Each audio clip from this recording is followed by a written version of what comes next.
प्राण प्रतिष्ठा के बारे में पूछा। और धरती के वह लोग बहुत बड़े हैं, बहुत बड़भागी भाग्यशाली हैं जिनके द्वारा मंदिर में प्राण प्रतिष्ठा हुई है। लिंग पुराण में एक बड़ी सुंदर बात कही है, मंदिर बनाना बहुत ज्यादा सरल है, लेकिन मंदिर बनाकर और यदि उसकी पूजा न की गई ढंग से तो स्थापना करने वाले को सब भुगतान भोगना पड़ता है। यहाँ बड़ी सुंदर बात कही है कि जब मंदिर बनाने की बात होती है तो सबसे पहले भूमि का चयन करे, स्थान का चयन करे। ब्रह्म हत्या को 4 जगह बांटा गया है।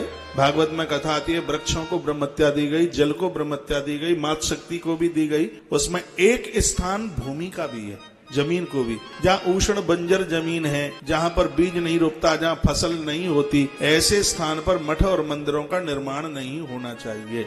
ऐसा नहीं है कि जमीन किसी काम की नहीं है तो चलो अब यहाँ पर हनुमान जी को पधराई देते हैं। बढ़िया से बढ़िया स्थान और उस जगह का चयन करके जिस जगह पर मंदिर बनाए जाते हैं, नारद पुराण में एक सूत्र है, जिस व्यक्ति के हाथ से प्राण प्रतिष्ठा होने वाली है उसी व्यक्ति के हाथ से वहां एक गड्ढा खुदवाइए, गड्ढे में पानी भर दीजिए और 3-4 दिन के बाद में फिर उस गड्ढे को देखिए। यदि उसमें कीचड़ दिखाई देता है तो स्थान सामान्य है। यदि पानी सूख करके और वो जगह फट रही है तो समझ लीजिए कि ऐसे स्थान पर मंदिर का निर्माण नहीं होना चाहिए।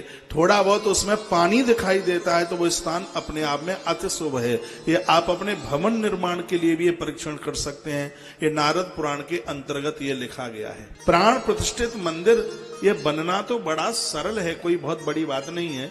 और सबसे बड़ी बात यहाँ लिंग पुराण में लिखी गई है, ये देव निर्माण जो कार्य है, मंदिर निर्माण है, ये अपने मान यश के लिए नहीं है। नहीं तो ये मैं आपको डरा नहीं रहा हूं, मैं आपको भयभीत नहीं कर रहा हूं।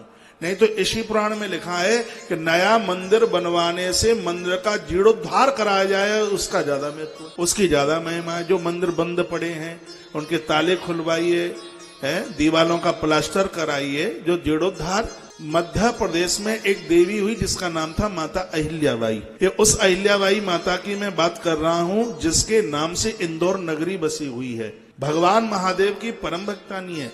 जो लोग शंकर के विमुख हैं उनको मैं ये चेतावनी देना चाहूंगा। ये उस नारी की मैं बात कर रहा हूं जिसके अंतिम समय पर भगवान महादेव सामने आकर के प्रकट हुए थे। और जब वो सिग्नेचर करती थी, राजनीति में बड़ा होदा था, उसके सिग्नेचर में चलता था, हस्ताक्षर में चलता था कि आदेश महादेव का। ये जितने भी 12 ज्योतिर्लिंग हैं, बड़े बड़े मंदिर हैं, सबका जीर्णोद्धार इस नारी के साथ, इसके द्वारा हुआ। सोमनाथ मंदिर में इसने अपना बहुत कुछ समर्पित किया। काशी के घाटों के निर्माण पर इसने बहुत कुछ खर्च किया। उस नारी की मैं बात कर रहा हूँ। मंदिरों का जीर्णोद्धार करने का इसके मन में जो एक उत्साह था वो बड़ा वंदनीय। और इस नारी की बात कही जा रही है जिसके अंतिम संस्कार में स्वयं भगवान महादेव का आगमन हुआ था। उस नारी की मैं बात कर रहा हूँ जिसका एक ही बेटा था।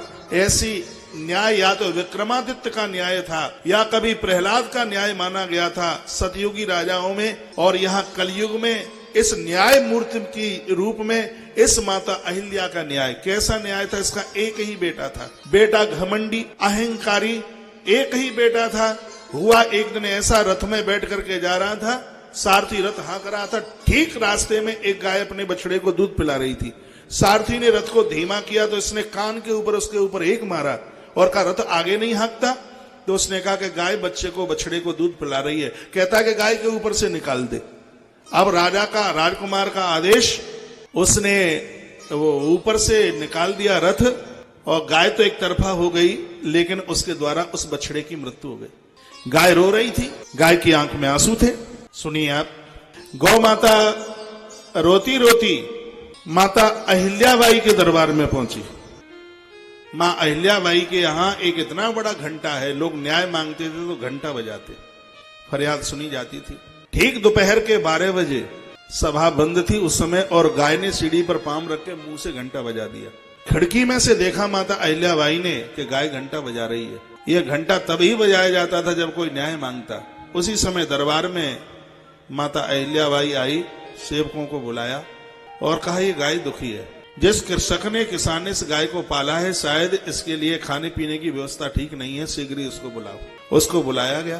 कहा गाय दुखी है, न्याय मांगने को आई है, तुम इसको समय से खाना पीना नहीं देते, ये दुखी है। उस कृषक की आंख में आंसू आ गए। कहा महारानी जी गाय तो दुखी है, लेकिन चारे और पानी की वजह से नहीं, कारण कुछ और है। माता अहिल्याबाई ने कहा कारण क्या है? कहा देवी मैं बता नहीं पाऊंगा, यदि मैंने कारण बता दिया तो उसमें मेरी मृत्यु छिपी है। अहिल्याबाई ने कहा हमारे यहाँ निर्दोष को कभी मौत नहीं मिलती, बताइए बात क्या है? तब उस कृषक ने उसके सामने कहा माता तुम्हारे कुमार जा रहे थे, गाय रास्ते में बछड़े को दूध पिला रही थी और राजकुमार ने कुचल कर उसके बछड़े को खत्म कर दिया। गाय रोती हुई तुम्हारे दरबार में न्याय मांगने के लिए आई है, अब आप क्या न्याय देंगे ये आप ही जान। माता अहिल्याबाई की आंख में आंसू भर आए और शीघ्र ही उन्होंने अपनी पुत्र वधू को बुलाया, क्योंकि बच्चे के विवाह होने के बाद में उस औलाद के ऊपर माँ से ज्यादा अधिकार पत्नी का हो जाता, तो उसको बुलाया। दरबार लगा हुआ था। माता अहिल्याबाई ने पुत्र वधू को कहा बेटी हमें तुमसे कुछ परामर्श लेना है। परामर्श ये लेना है यदि किसी ने किसी की हत्या कर दी हो तो दंड नीति क्या कहती है, उसको दंड क्या देना चाहिए? पुत्र वधू ने कहा जिस व्यक्ति ने उसको जिस हिसाब से मारा है दंड नीति यही कहती है कि दंड में उस व्यक्ति के प्राण उसी हिसाब से ही लेने चाहिए, ये दंड नीति कहती है। तो माता अहिल्या ने कहा बेटी तुम्हारे पति ने, मेरे बेटे ने इस गौ माता के बछड़े को रथ से कुचल करके मारा है, इसमें न्याय क्या है? तुम्हारे पति को क्या दंड मिलना चाहिए? चरण छू करके पुत्र वधू ने कहा माँ ये मेरे पति बाद में है, तुम्हारे बेटे बाद में है, पहले इनसे भी पहले हमारा कुछ धर्म है। धर्म का सिद्धांत यह है कि मेरे पति ने गाय के बछड़े को जिस हिसाब से मारा है मेरे पति को मृत्यु उसी प्रकार से दी जाए, यही न्याय की नीति है। इतना कहा, आदेश सुनाया माता अहिल्याबाई ने। माता अहिल्याबाई ने कहा राजकुमार के हाथ पांव बांध करके रास्ते में डाल दो और इसके ऊपर से रथ निकाल दो, और ऐसा ही किया गया। सेनापति को कहा रथ निकालिए, वो थर थर कांपने लगा, कहने लगा मां वंश निर्वंश हो जाएगा, एक ही तो बेटा है। सेनापति तैयार नहीं हुआ तो रथ में स्वयं माता अहिल्याबाई बैठी और राजकुमार को डाल दिया था, और जैसे रथ आगे की तरफ बढ़ा तो वही गौ माता सामने चल करके आ गई। माता अहिल्याबाई ने कहा कि गाय को हटाइए। द्वारा से फिर अहिल्याबाई ने खुद रथ आगे के लिए बढ़ाया तो फिर वह गौ माता फिर आगे चल के आ गई, फिर हटाया, तीसरी बार निकाला तो गौ माता की आंख में आंसू आ रहे थे, सामने आकर के खड़ी हो गई। आज भी इंदौर में उस स्थान को आड़ा बाजार के नाम से जाना जाता है, जहां गैया आड़े में आई और कहना चाह रही थी मेरी तो कोख उजड़ गई है, लेकिन यह गाय किसी माता की कोख को नहीं उजड़ने देती। ऐसी न्याय मूर्ति वह अहिल्याबाई जिसने मंदिरों का जीर्णोद्धार कराया, मंदिरों के प्रति उसकी ऐसी श्रद्धा थी। इस लिंग पुराण में भी लिखा हुआ है कि अथा परम प्रवक्ष्यामि स्वच्छा विग्रह संभवा प्रतिष्ठाया फलम सर्वम सर्व लोकाहिताय। वही मंदिर बनाने का बहुत बड़ा फल है, लेकिन है तब जिसने प्राण प्रतिष्ठा कराई है। उससे पहले ये सोच ले कि आजीवन जीवन पर्यंत उस मंदिर की व्यवस्थाएं न रुकें, उसके उत्सव न रुकें। जो प्राण प्रतिष्ठित जो मंदिर होते हैं वर्ष में एक बार उनका उत्सव मनाया जाता है, ऐसा इस ग्रंथ के अंतर्गत लिखा हुआ है। लिखा है भगवान शंकर की पिंडी की स्थापना की जाती है, उसका बहुत बड़ा पुण्य है। लेकिन स्कंदो मासहितम देव आसीनम परमासने, स्कंद नाम है कार्तिकेय का। शिवालय में कार्तिकेय के सहित यदि स्थापना कराई गई तो कृत्या भक्त्या प्रतिष्ठाया सर्वान कामान वापनियात। व्यक्ति को सोचने में देर लग सकती है, लेकिन उसके कार्य को पूरा होने में देर नहीं लग सकती। स्कंदो मां सहितम देवम संपूज्य विघ्न सत्कृतः, और उमा सहितम माता जगदम्बा पार्वती, नंदी और गणेश के सहित इसको कहते हैं शिव पंचायतन, इसको कहते हैं शिव पंचायतन। शिव महापुराण में भी लिखा है कि जिन भक्तों ने अपने जीवन में एक भी शिव पंचायतन की स्थापना की है, मृत्यु के समय पर यमराज के दूत उसको लेने के लिए नहीं, स्वयं भगवान महादेव उस व्यक्ति को धरती पर लेने के लिए आते हैं, जिसके हाथों से भगवान महादेव सब परिवार सहित शिव पंचायतन सहित महाराज उस मंदिर में प्राण प्रतिष्ठा हुई है। नित्यम देव देवेशा शैलजा सहितम प्रभुम। यहाँ पर निवेदन किया गया है कि जब प्राण प्रतिष्ठा होती है तो देवता आकाश में नाचते हैं। मंदिर की प्राण प्रतिष्ठा की इतनी बड़ी महिमा है, देव अति प्रसन्न होते हैं। धनुर्बाण समायुक्तम सौमम सौमार्दमोषणम।